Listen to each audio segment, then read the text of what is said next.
Pour vos portails et garde-corps, faites le choix de Finalu Clos 2000. Votre spécialiste depuis plus de 25 ans, zone artisanale de la tannerie à Ancerville. Contactez-nous pour vos études et rénovations 03 29 75 22 25 ou sur clos2000.fr.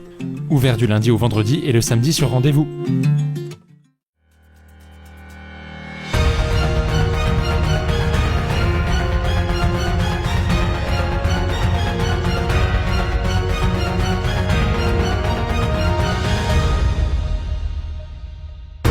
Bonsoir à tous, je suis ravie de vous retrouver pour votre journal. Tout de suite les titres de l'actualité de ce mercredi 23 décembre. Les restaurants sont fermés pour les fêtes, ils se réinventent en proposant un menu complet à emporter. Et dans quelques heures, elle sera sur toutes les tables, la bûche de Noël n'échappera pas à la tradition cette année.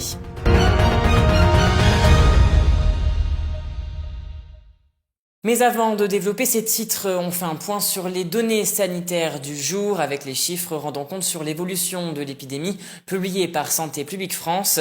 Dans la région Grand Est, on enregistre 3011 patients hospitalisés et 280 en réanimation. Pour nos départements, en Marne, 277 personnes sont hospitalisées et 24 patients sont toujours en réanimation. En Haute-Marne, ce sont 145 patients qui sont hospitalisés et 5 sont en réanimation.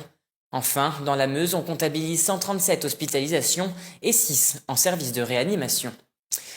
Concernant les retours à domicile, hier dans la région Grand Est, 160 personnes ont pu rentrer chez elles, leur état de santé s'étant amélioré et malheureusement 56 personnes sont décédées des suites de la Covid-19.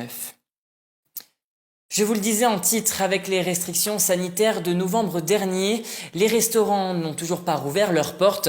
L'avenir est plus qu'incertain pour eux et nombreux ne croient pas à une réouverture en janvier prochain.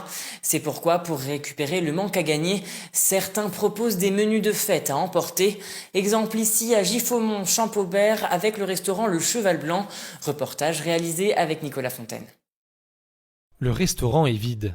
Et pourtant, ça chauffe en cuisine.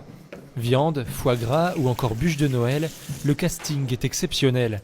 Mais comme dans toute production, il y a la vedette. Ici, c'est le riz de veau. Donc riz de veau, escargot, trompette de la mort. Donc là, on va colorer gentiment les noix de riz de veau avec un petit peu d'échalote et puis un peu d'ail. Noël est synonyme d'exception et tout se passe dans l'assiette. Au menu, entre autres, filet de cendre, filet de bœuf et l'ingrédient phare du chef, la truffe. Donc ouais, nous, la truffe, on va le faire avec notre tourne d'eau, avec un petit jus de bœuf réduit. Ça se marie très bien avec le bœuf, avec du foie gras, avec une petite sauce à la crème. Et puis c'est un peu mon péché mignon aussi. Malgré la crise sanitaire, les responsables de l'établissement ne voulaient pas sombrer dans l'anonymat. Ils ont donc décidé de créer un service à emporter exceptionnellement pour les fêtes. On s'était dit que les gens vont être chez eux, moins nombreux que d'habitude. Peut-être qu'ils n'ont peut-être pas envie de s'embêter à faire à manger, donc on s'est dit allez, on va leur faire ce qu'on peut faire au restaurant, on va leur faire chez eux. Voilà. Diffusé il y a quelques semaines sur les réseaux sociaux, le menu semble avoir conquis. En effet, une centaine de personnes ont déjà passé commande pour Noël. Tout ce qu'on avait prévu pour Noël, tout a été vendu, tout le stock. Donc il reste encore des commandes disponibles pour Nouvel An. Mais on est très contents. Les gens ont répondu présent et on n'en espérait pas tant. Le repas sera donc servi dans des boîtes, avec toutes les indications nécessaires. Libre à vous de dresser vos assiettes selon vos envies. C'est clairement différent. Après, ce sera aux gens d'essayer peut-être, en famille, de faire des assiettes, des décors sur les assiettes. Nous, on va présenter ça donc dans des barquettes alimentaires. Les chefs sont donc en plein rush pour terminer les commandes pour le repas de Noël. Mais ils croulent déjà sous de nouvelles commandes qui, cette fois-ci, se retrouveront dans les assiettes le soir du Nouvel An. Et il ne serait pas impossible que cette opération soit reconduite. Qui dit repas de Noël dit bûche, traditionnellement l'incontournable dessert de Noël est garni de chocolat, mais au fil des années, les pâtissiers y apportent leur touche et proposent divers parfums. Nargis Boussaïd dévoile les secrets d'une bûche de Noël réussie.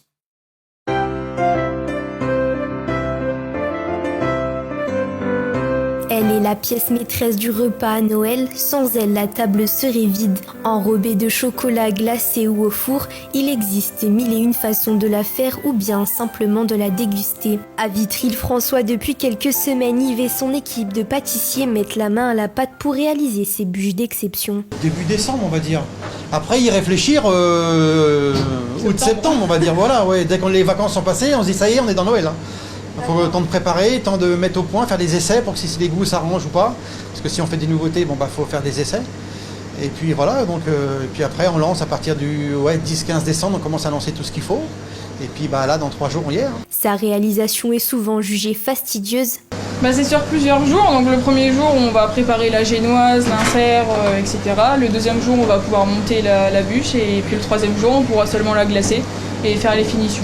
C'est pourquoi une grande majorité de familles préfèrent acheter leurs bûches auprès des chefs pâtissiers. Oui, c'est important, oui.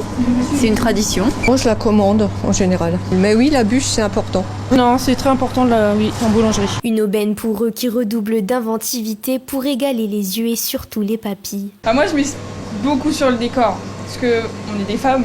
La finition, c'est très important pour nous.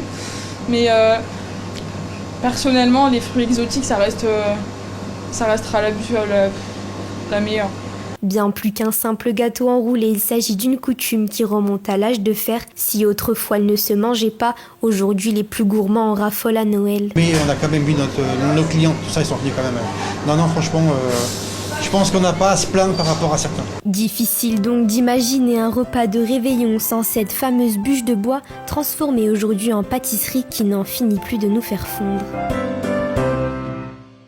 Et c'est la fin de cette édition, merci à tous de l'avoir suivi. Tout de suite vos prévisions météo et demain vous retrouverez Lisa Lamorlette pour le dernier journal de l'année 2020. En attendant, je vous souhaite de passer de joyeuses fêtes. Toute l'actualité qui vous concerne, à voir ou à revoir, dès maintenant sur puissancetélévision.fr et sur notre application mobile.